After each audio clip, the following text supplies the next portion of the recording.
Hello everyone, welcome to today's live English lesson. Today we're going to be learning 20 British slang phrases that you need to know, especially if you are a tourist or if you live in a country where you have lots of British tourists. So if you're hanging out with British people and they're coming to visit your country or you are coming to visit our country, then these are the slang terms that are going to be really helpful for you because they're ones that we use all the time. So it's lovely to have you all here. Please do feel free to write your comments, to use these slang terms in a sentence so that we can get practice at using them properly. I will look at some of those practice sentences and correct them as we go. That's the point of being live. So do try and use them in comments down below. Also, if you're enjoying this, then please do show your appreciation by giving it a thumb up. And if you're new here, welcome. Make sure you press that subscribe button and the bell notification button next to subscribe so that you don't miss any future lessons. Now, today I spent a lot of time creating a beautiful little ebook for you so that we have these very nice looking notes. Let me just show this to you. So the essential British slang for tourists. We're going to work through this book. Now, just so you know, if you are a patron, if you drop a super chat, or if you make a donation this week via the links in the description box below, then I will, as a thank you, send you this ebook for free. If you want to just buy the ebook, then it is also available to download from my website, and the link is also in the description box below. I do really appreciate everyone who supports me and supports this channel, and particularly those people who go the extra mile and provide financial support to help the channel to keep running and to grow so everyone can benefit. So the least I can do is to send you a copy of this ebook, which I will do soon. All right, so here we go. Let's get started with the first of 20 essential phrases and slang terms that you need to know if you are a tourist. So here we go. Let me bring these back up for you. So, working through this. Speak the lingo. Slang for tourists, the essentials. It's important to remember that slang is informal and should be used in relaxed situations with people you are more familiar with, or with people who behave in an informal manner with you. This list will give you an idea of the phrases you are likely to hear if you are a tourist in the UK or if British tourists are visiting your country. So the first one on the list is all right. All right. Now, all right, you all right, or all right, mate, are quick ways of asking if everything is okay. So if you look lost or in distress, then someone may approach you and ask, all right, mate? Now, the example sentence I've given for this one is, all right, mate, sorry, I didn't mean to barge into you like that. So this is very much a very relaxed way of just saying, is everything okay? So someone might just ask you if you don't look okay. They might say, you all right? They might ask you when they first meet you, hiya, all right? Just like you say, how are you? All right? You all right, mate? They might say it if, for like in the example, if they've hurt you or they've offended you in some way. They might go, oh, all right, mate. Is everything okay? Sorry, I didn't mean to do that. So this is something you may or may not hear. Let me know if you have heard it before or if it's something that you use regularly. Okay, so lots of you in saying hello, hello, hello. So do try to use these phrases as we're going through in sentences. I'll keep looking in the chat rooms. Try to use them in a sentence and I will correct them if I see them and if I have chance. So the next one on the list, the next slang term is bagsy, or what I now use more commonly, shotgun. So if someone shouts this, then, well, let's go through it. If you're traveling with a native and you hear them shout shotgun or bagsy, it means that they are claiming something which is limited. Therefore, not everyone in the group can have it. Now, commonly, this is used when traveling in a car. Shotgun is called to choose the front seat. Or if you're boarding a bus, you may call shotgun for the window seat. There is no negotiating with Bagsy or shotgun. It's simply whoever calls it first. And the example sentence I've given here is, come on, let's pick up the hire car. Oh, and shotgun driving first. So that means, come on, let's go and pick up the hire car and I'm going to drive first. Shotgun driving first. So that's what we would do. We'd say shotgun and then say what it is you are shotgunning. So, come on kids, everyone get in the car. And the eldest kid might go, shotgun sitting in the front seat. Or shotgun passenger seat. If you are in a group of people all going together on a coach trip, you and your friends might go, shotgun back seat. That means you have got the rights to the back seat because you said it first. It's quite immature.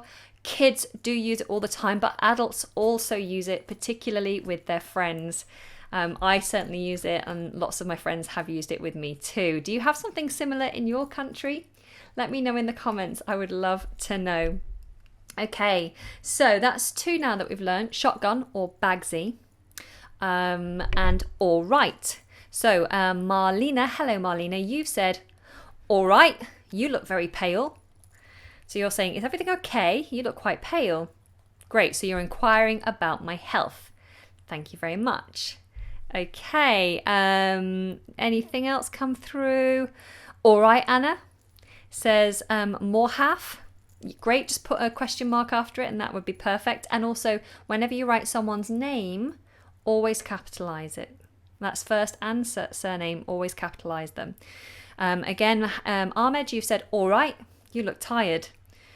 If you're using all right as a question, make sure you use question marks, not exclamation marks. Okay? Fantastic. Okay, so let's have a look at my Skype chat room. I can see quite a lot of my patrons are in. Hello, patrons. How are you? So I've got Francesca. How are we? Francesca, you do that the other way around. Not how we are, but how are we? You'd say, how are we all? Question mark. Oh, so sorry. My silly eyes. I misread that completely. Here we are. Of course, no need to correct that. That's perfect, Francesca. Forgive me. John Baptiste, hello, howdy, what's up? Nothing's up. We're all good. Thank you. Hi, Julia. All right. Yeah, I'm all right. Are you all right? And Gossia, is there any tea left? Shotgun. So you're shotgunning any tea that's left in the pot. Is that okay? Yes, that is perfect. Well done. Fantastic. Okay. So you might even use it with, say, the last piece of cake. So there's one more piece of cake left. Shotgun. I'm getting it. Okay. So lots of you are telling me about the versions that you use of shotgun in your country, and that's really interesting to look at. I'll definitely read through all of those when I finish the lesson.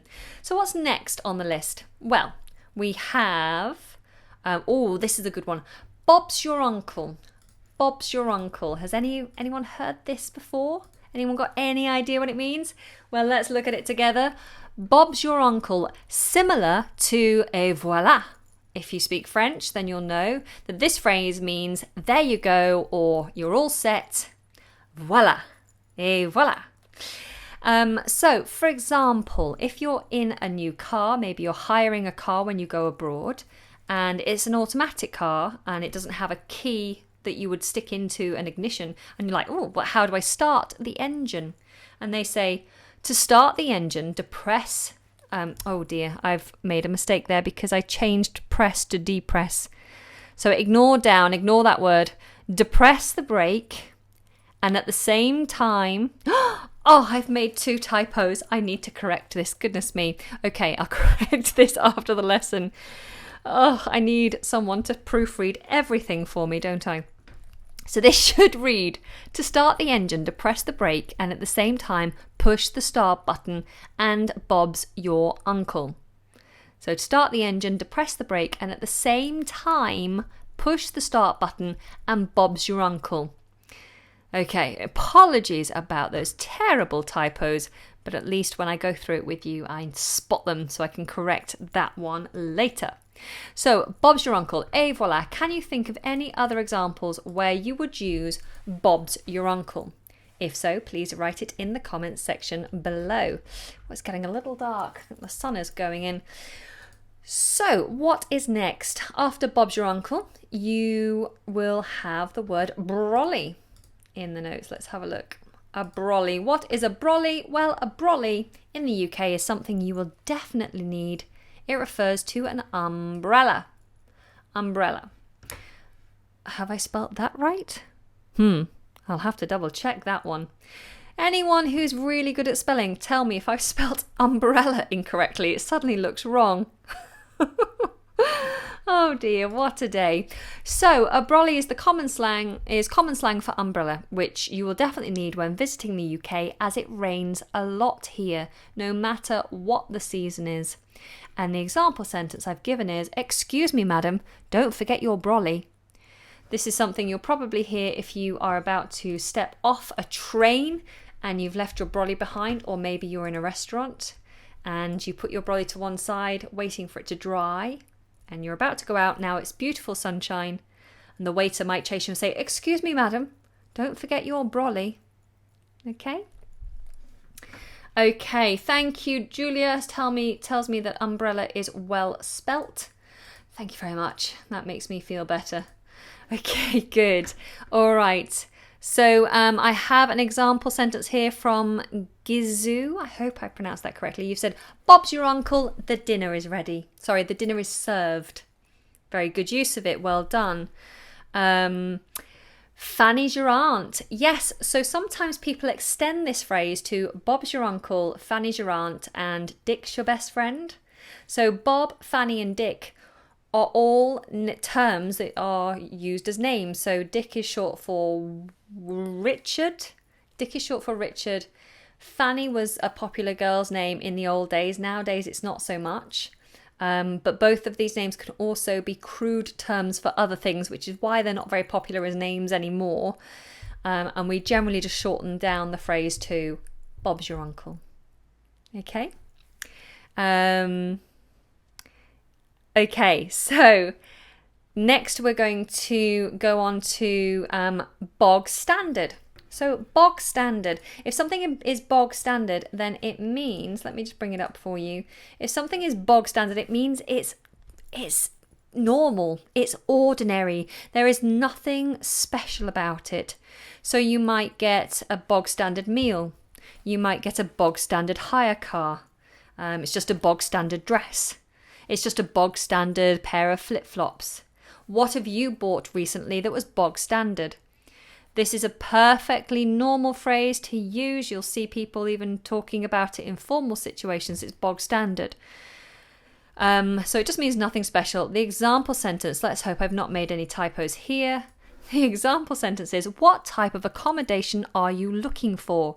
We have several Bog Standard hotels nearby and a very swanky 5-star hotel on the high street. So the word swanky, if you're not familiar, means very posh. It's very nice. It's got all the frills and all the extra special bits and bobs. So a very swanky 5-star hotel on the high street. Okay, so Bog Standard. The next one is butchers. If I say to you, I want to have a butcher's, or let's have a butcher's, then I don't mean that I'm interested in a shop that sells meat, because a butcher's shop is where the butcher works and he cuts up meat and sells meat for you to cook. So here I've written, if someone says they fancy a butcher's, they are not necessarily in need of some raw meat. This means they would like to take a look. It originates from Cockney rhyming slang, butcher's hook, take a look. Okay? So, while you are in London, you should take a butcher's at Big Ben and Buckingham Palace. So, what should I have a butcher's at when I'm in your country? So just use it exactly the same as the word look at. So take a butcher's at. I want to look at. What should I take a butcher's at while I'm in your country? Do let me know in the comments below. So we've got butchers, bog standard, brolly, Bob's your uncle, Bagsy or shotgun, and all right, mate. So I've said another thing that someone doesn't understand. Sonia has asked, what does bits and bobs mean? Bits and bobs is just lots of little things that are unimportant. So in my handbag, I'll probably have my phone and my wallet and other bits and bobs. Unimportant things, receipts, a handkerchief, some lip gloss, something like that. Maybe a tangerine, something to stave off the hunger, if I'm suddenly hungry while I'm out. So bits and bobs, little things. Okay. My last car was just a bog standard model, says Lanin. Fantastic, really great example. Let me have a look, see what my patrons are saying, see if you have some good examples here. To make a cheesecake, you have to prepare the biscuit base with digestive biscuits and butter. Then you can prepare the cream with cheese and Greek yogurt. Wait 3 hours and Bob's your uncle. Fantastic, Francesca. Thank you so much. And that has made me hungry. Oh gosh, is anyone still fasting? I can't remember whether the fasting season is done now, but if you are fasting, I do apologise. Oh, I've just talked about being hungry and about delicious cheesecake. Okay, John Baptiste says, I remember from a trip a friend in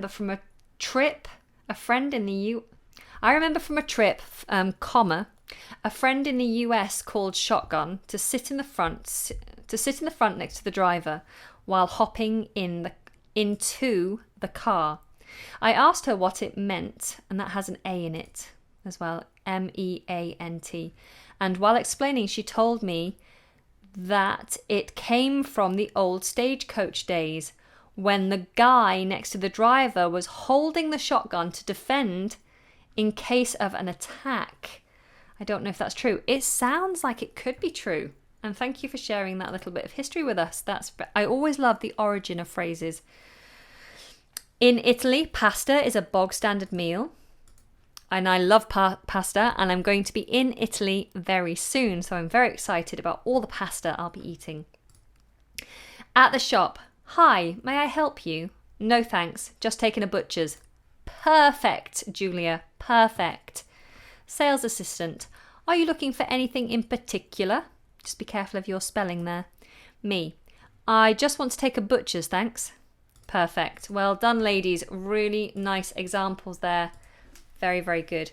And any examples coming through here? Does bog standard mean bad in any way, says Dave. No. The word bog on its own can be a crude word for the toilet. So if I say to you, can I use your bog? Or I've just been in the bog, it stinks. That's really not a nice way to talk. It's not like a swear word, but it's just a bit crude. Some people use it regularly, but I wouldn't. I don't like the word bog for toilet, to be honest, but everyone's different, right? Bog standard, however, doesn't have any negative connotations other than it just means ordinary. So if you're calling something bog standard, you're saying it's ordinary. I don't really see that as offensive. Okay, so let's go back to those notes and see what is next on the list. So we've had all these ones. Chock-A-Block is the next one. Chock-A-Block. This is a good one. So this means very busy. It's Chock-A-Block. Chock-A-Block.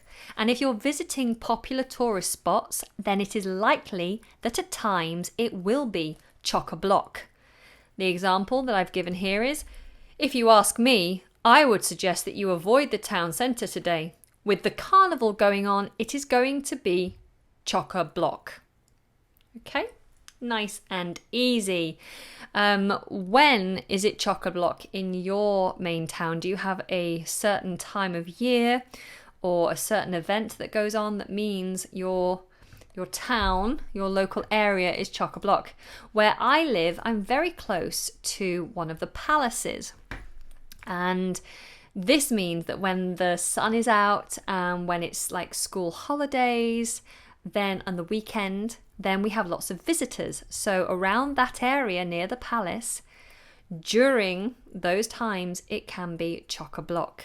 And I always try and avoid going in that direction if I'm heading out of town because I don't want to get caught in all the traffic because it's guaranteed to be chock-a-block. Okay? Ahmed has said, I'm chock-a-block.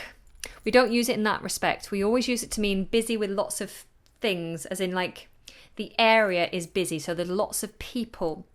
We're normally using it when talking about lots of people or animals perhaps in one place. So I might say, I couldn't get on the train this morning, it was chock-a-block. So it means full of things, full of people. Does that make more sense? The shop was chock-a-block today. I could barely move. Could you say I was chock-a-block today? No, I think just think of it as being full of people, and that will help you to use that one correctly. I gathered with my friends, says Camillo. I gathered with my friends and it was really chock-a-block. You gathered where? So when you're using chock-a-block, say the place. The town was chock-a-block. It was chock-a-block on the train. The museum was chock-a-block. So I would use chock-a-block and always say the location that was chock-a-block. The road is going to be chock-a-block because of the rock concert, says Amit. Well done. Just make sure you use an article with that sentence, Amit, and that's perfect. I couldn't arrive to the supermarket because the place was, if you're talking in the past, I could not because it was chock-a-block. And you'd use at the supermarket is the right preposition for a place. I was trying to go to the supermarket, or I couldn't arrive at the supermarket. I couldn't go to, that would work. I couldn't go to the supermarket because it was chock-a-block. Okay. All right. So let's carry on. We've got lots to get through. We're only at number 7 and we have 20 to go. Or 20 in total. So we have cost a bomb is another one that you might hear if you are, especially if you're in London for a holiday. To cost a bomb, no, we don't mean that you literally have to use bombs as payment. Absolutely not. That would be silly. If something cost a bomb, then it means it was very expensive. So cost a bomb, we're talking about the past. It cost a bomb. If we're talking about something that you haven't yet bought or something in the present, then you say costs with an S on the end. Costs a bomb. It costs a bomb. How much does it cost? It costs a bomb. And I said, I hope this is a good restaurant. The food costs a bomb. So I'm obviously looking at the menu and I'm very concerned about the prices of all the dishes, the price of all the food on the menu, because it seems to cost a bomb.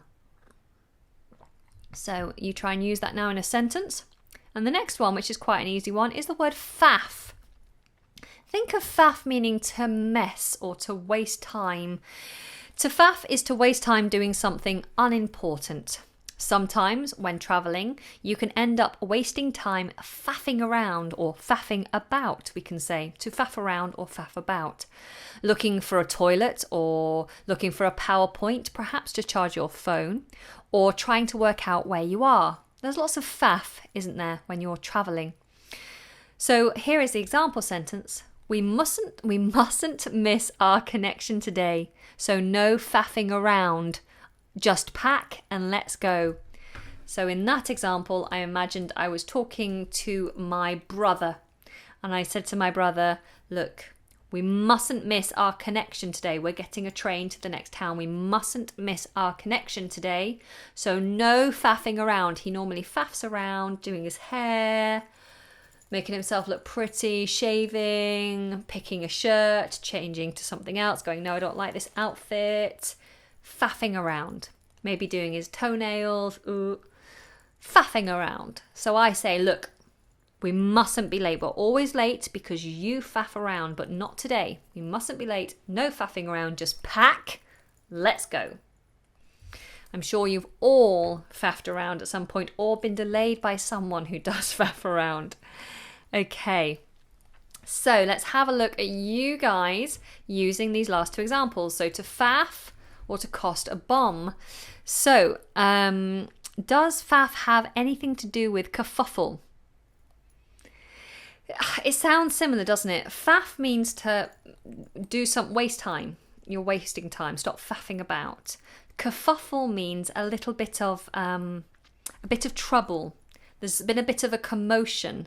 So perhaps if an argument breaks out, it's not a serious one. Just a couple of old ladies arguing about, I don't know, whether they should feed the ducks or not. So just a silly, unimportant argument is a kerfuffle. A little bit of a commotion.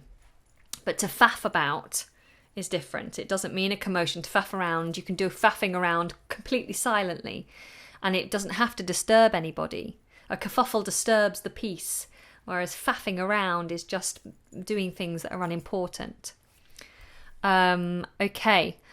Let's go through the books, says Kishan. Let's go through the books. No faffing around. Perfect. Well done. Good example. Teenagers these days faff around with their mobile phones, says Amit. Faff without the S. Teenagers faff around. Okay. Camilio says the last iPhone, that should be one word. The last iPhone which I bought costed me a bomb. So cost in the past tense is just cost.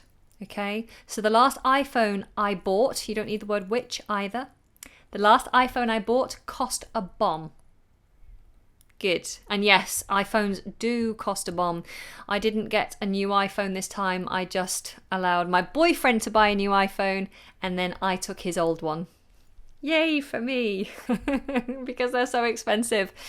Okay, so let me have a quick look at my patron room and then we'll move on. Hello patrons. So what have we said? Aldis, hello, lovely to see you. You said all you have to do is pop out to the shop, get a tent, get a bog standard tent and brolly, then get back home in a jiffy. Oh, very good. A jiffy means to do it very quickly. Pack your bags and Bob's your uncle. We're ready to go. Well done, Aldis. I'm very, very proud of you using all of those slang terms in one go. That's fantastic. Well done. And I have missed as well Lucy Honeychurch. Hello, Lucy. How are you? You said hello, Anna, and you've dropped a €2 super chat. It's lovely to have you here, Lucy. And I am, as I've said, sending this ebook to anyone who donates to this channel. So any one-off donations that come in, any super chats that happen during this lesson, and anyone who is a patron this month will receive a copy of this ebook, just as my way of saying thank you very much for your support. I will, of course, correct the typo that I've made so that you're not getting a bad ebook, but a very good ebook. Thank you very much. Okay, so next after Faff we have Full Monty. Has anyone ever seen the film The Full Monty? Now, generally, Full Monty in Britain, if someone talks about the Full Monty, they're talking about a full English breakfast. So the full English breakfast may be described as the Full Monty, and it's definitely worth trying. If you haven't come across a full English breakfast before, then do have a look through my old videos. On my video tab, there's over 350 videos there waiting for you, and within it, you will find a video all about the full English breakfast, and it's it's quite a mouthful, I can tell you, but it's also well worth trying. I always think when you're in a country you should try the local dishes, try the local delicacies, and the full English breakfast is definitely a standard meal, not a standard meal, a traditional meal of England, so you should definitely give it a try. And here we go. The example is, can we order breakfast, please? We all want the Full Monty. Fabulous. Nice and easy. Flog is the next one. If you flog something, it means to sell. And as a tourist, unfortunately, there will always be someone trying to sell something to you. We've all had it, haven't we? We're trying to enjoy our holiday, we're walking around a tourist attraction, and there's always people in your face trying to get you to buy some tat, usually. Tat means tat is something that's not of good quality. So it might be like a little plastic doll, or it might be a flag, or something that's just tatty that you will only have for a little while, and then you'll probably get rid of it, or it'll break or something like that. So a bit of tat. Some people like a bit of tat. It's good to have a bit of tat every now and again. As a child, I loved tat. As an adult, I hate tat. You could say I've got a bit of tat around the room, but, what can we do? So the word flog, to sell something, to flog it, to sell it. So has anyone tried to flog you something while you were on holiday? It can only be used for sell. You could say, I bought something. She was flogging it cheaply, so I bought it. Okay? So try and put that into a sentence now, and let's see if you can use that properly. And then we've got the word gaff. Now, if someone invites you to their gaff, what they're saying is, come to my house, my gaff. It's another word for home. For example, if someone invites you to their gaff, it means that you are invited to their home. Here's an example of using the word gaff. Hang on here for 10 minutes. Hang on means wait. Hang on here for 10 minutes. I just need to pop into my gaff to grab a change of clothes. Okay, so gaff, nice and easy. All right, let's have a look at what you guys are making of the last few examples. So Lee says, trying to flog a silly idea to me will cost you a bomb. Fantastically well done. Yes, one of you, Naji has pointed out there's a BBC program called Flog It, and it's all about people selling stuff. Flog It. A man flogged me a cheap product while my visit to Taj Mahal at Agra. I'm assuming Agra is the place in which the Taj Mahal is, in India, of course. Flogged is 2 G's, not 1. So a man flogged me a cheap product while I was visiting. While I was visiting the Taj Mahal. And then that would be perfect. Okay. Gaff is a very informal word, isn't it? Yes, Sonia, you're absolutely right. Gaff is very informal. I don't use gaff, but lots of my friends do, particularly if they're from London. A lot of my London friends will say my gaff. It's not offensive in any way, but it is informal. Okay. All right, fantastic. I have 216 of you here. I just want to say hi to you all. Thank you for joining me.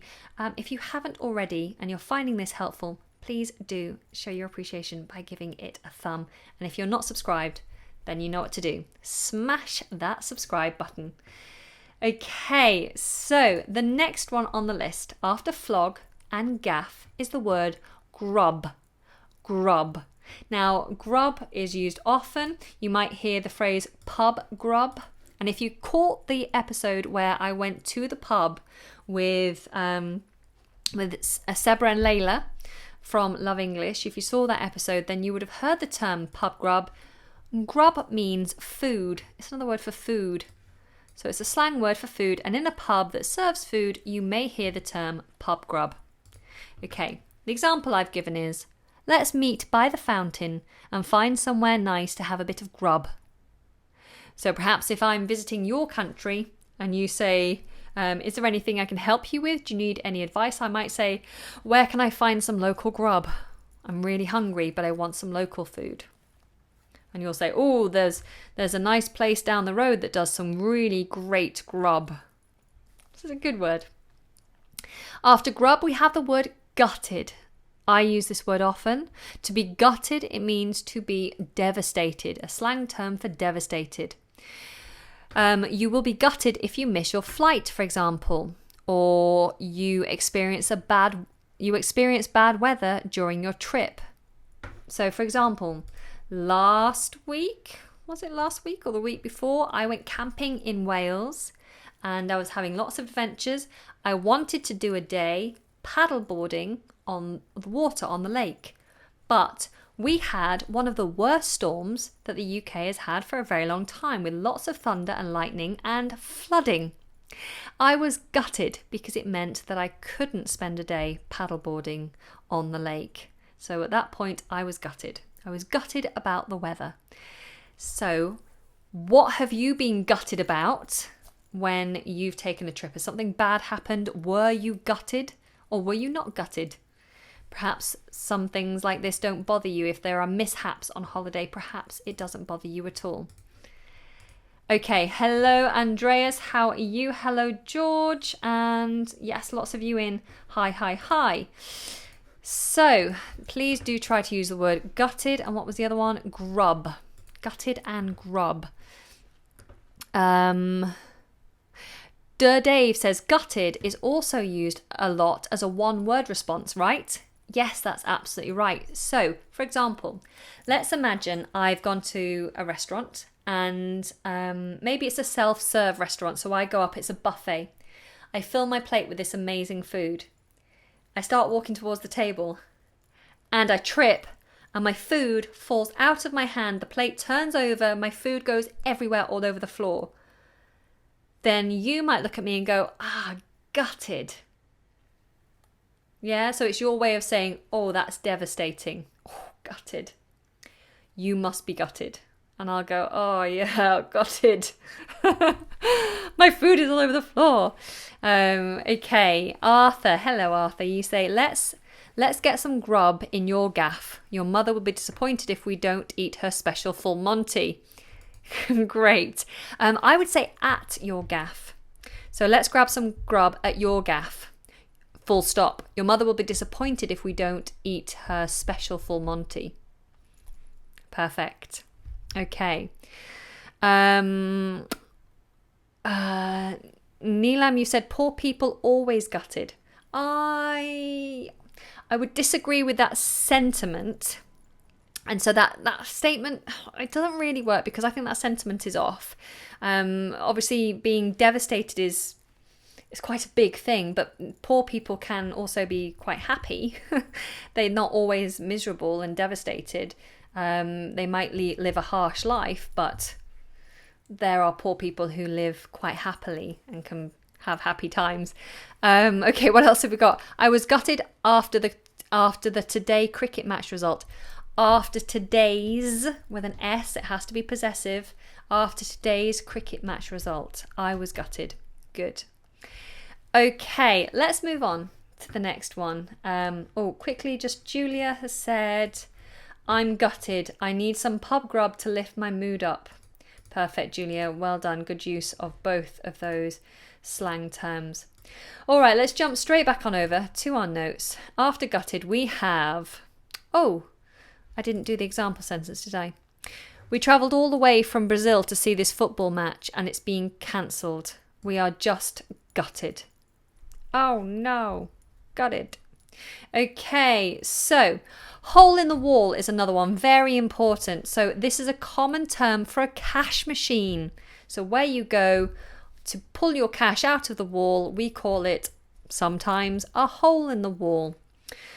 I am sure that at some point during your trip, you'll need to find a hole in the wall, though in many cities, particularly in London, in the UK, cards can be used for nearly all transactions.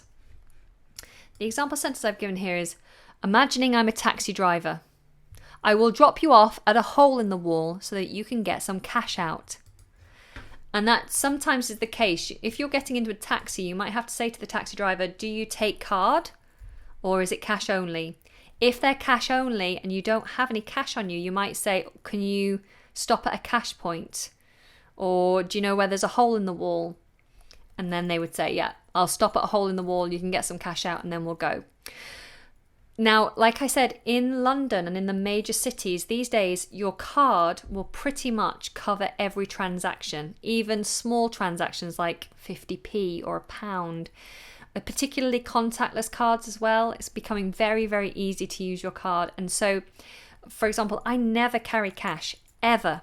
And when I went to Wales, or when I go outside of the city into the countryside, if I want to go and buy a cup of tea somewhere and it's £1.50 for a cup of tea, sometimes they don't take cards, they only take cash. And this happened to me last weekend. I couldn't buy lunch or a bottle of water because I had no cash and they didn't take cards. And we were out of town, there were no holes in the wall anywhere. So I had to suffer, unfortunately. Okay, so there you go. All right, so the next one on the list is to mind the gap. This is something you will hear if you are taking a train. So to mind the gap, you'll see it or hear this in train stations and famously in the London Underground. It's usually painted on the platform as well. It refers to the space between the platform and the train, and it reminds you to be careful when stepping on and off the train because you don't want to fall down that gap. So mind the gap. Be careful of the gap. Okay, so just something to listen out for. Mind the gap. And you'll definitely know you're in London if you hear a train driver saying that. All right, the next one's quite a fun one, and it's not your cup of tea. Some of you will know this already, but if something is not your cup of tea, then it is not the type of thing that you like. It can refer to anything. You can say a person is not your cup of tea. You could say there's nothing wrong with her, she's just not my cup of tea. You could say that a food is not your cup of tea. So for example, you could say English food is just not my cup of tea. Or an activity, for example, I might say that mountain biking is not my cup of tea. It's just not something I like doing or taking or eating. Okay? So I'd like you to tell me what is not your cup of tea. Or in the opposite way, you can say it is my cup of tea. So you might say, oh, outdoors activities is my cup of tea. Languages or English, the English language is my cup of tea. YouTube is my cup of tea. So you can talk about it in both ways, things that you are interested in and things that you really are not interested in. So Amit says, public speaking is not my cup of tea.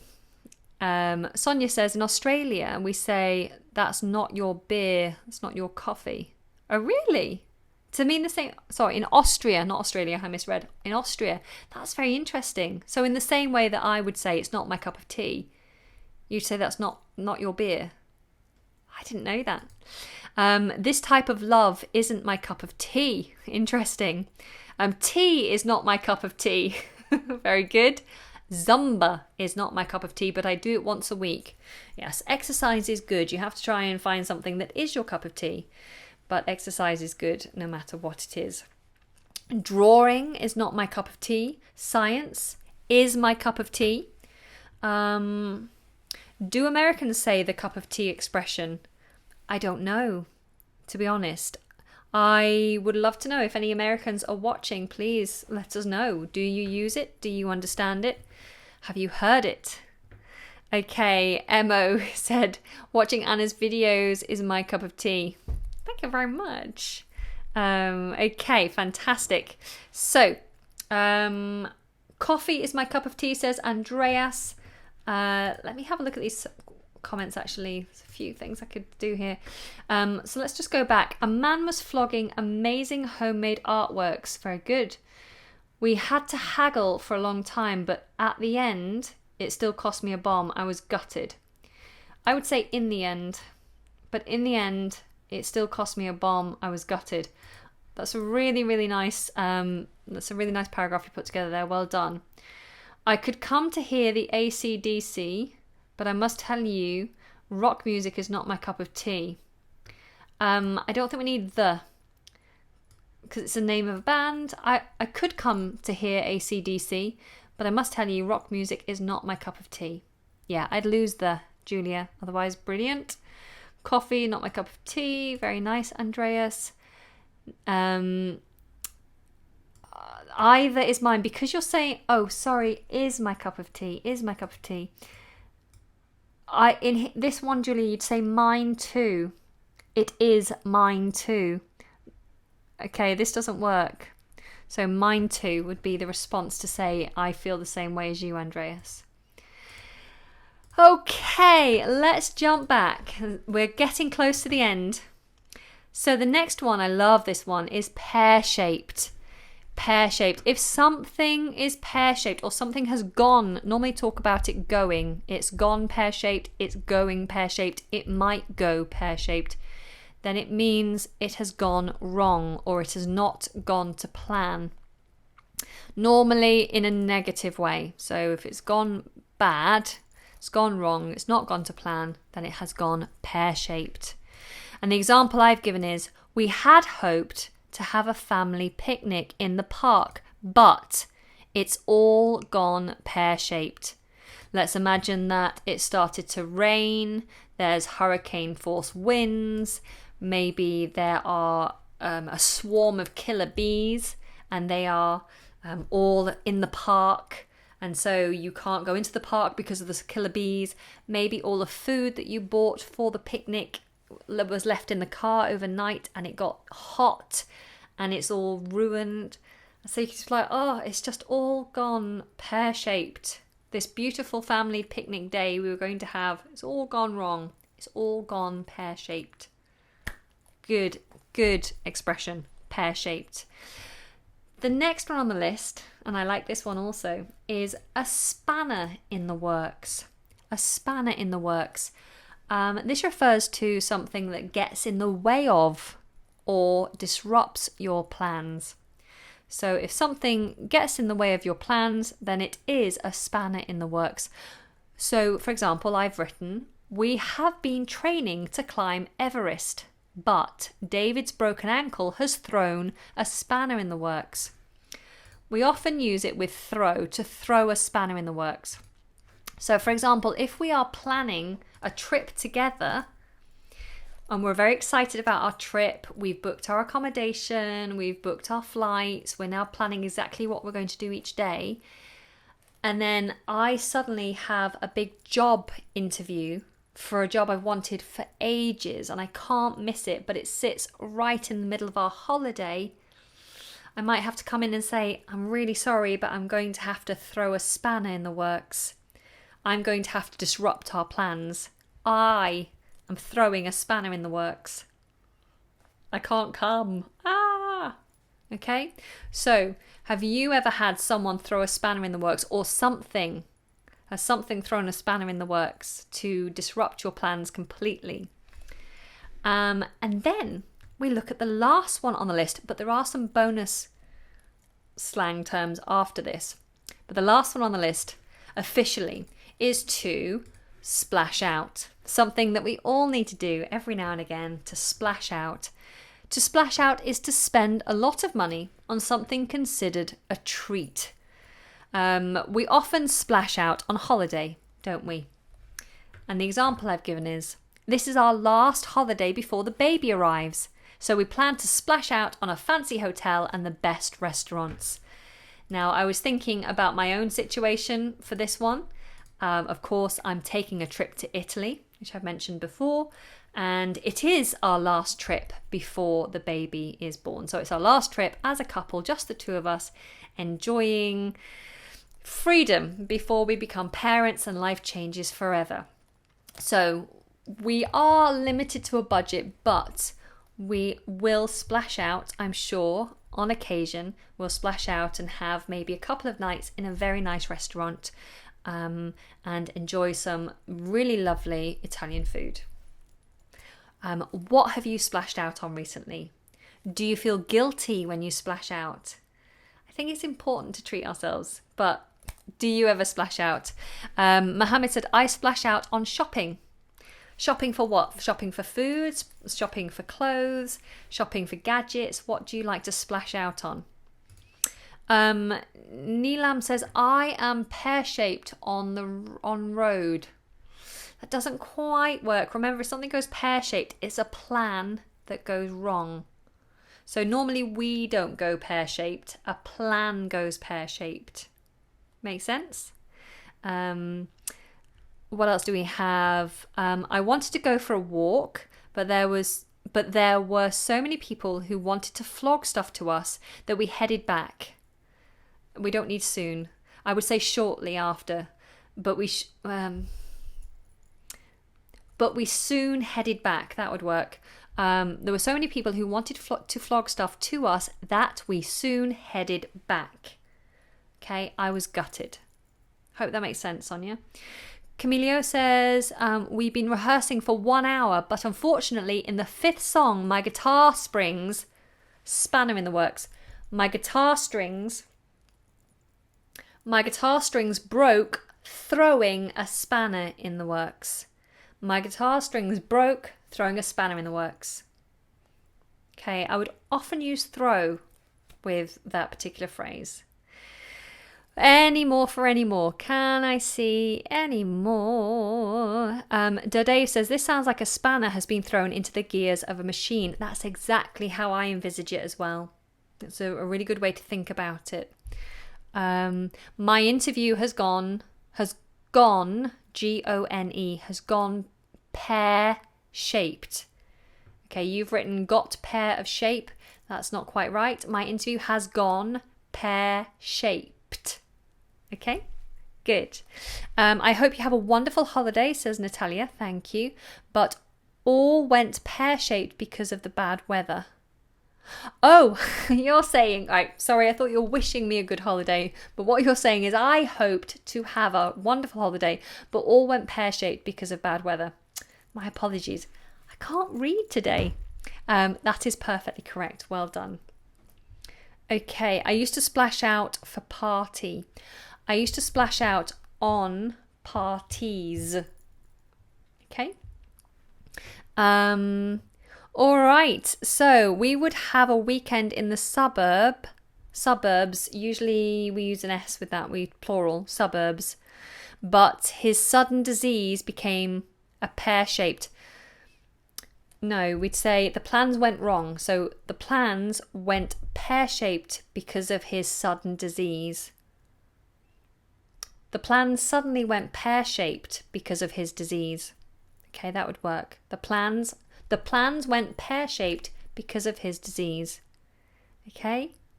All right, now I did say that we have some bonus slang terms, and it's all around needing the bathroom because we all need to use facilities, don't we? So finally, we will all need to use the facilities when on our travels. In the UK, we will often use the following phrases when we are needing to use the toilet. So, to spend a penny. If you need to spend a penny, it means that you need a wee. You need a wee-wee.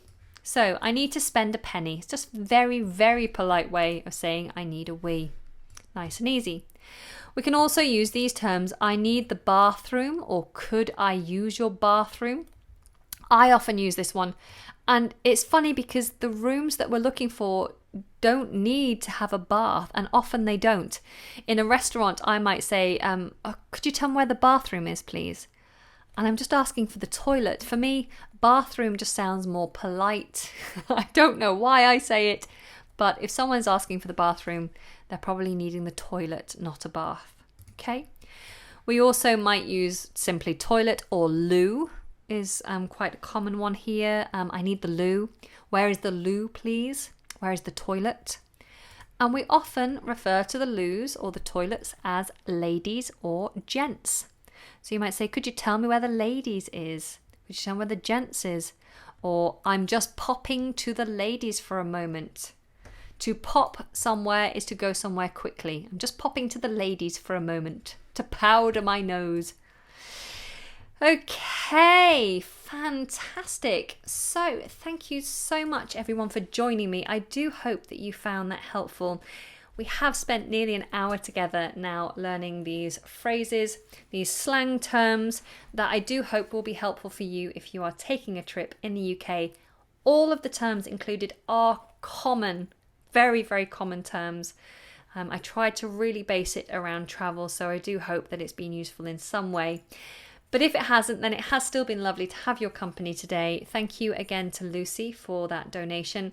Thank you to, there's a couple of people this week who sent me one-off donations via my PayPal account. just saying thank you very much. And I really, really do appreciate that.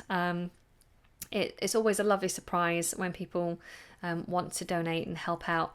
And a huge thank you also to my patrons. I'll be sending these notes over to you patrons when I get a chance to do the next newsletter. And anyone who does sign up for Patreon in the next few days will also get a copy of that too. All right, so the plan is for me to go live again on Friday.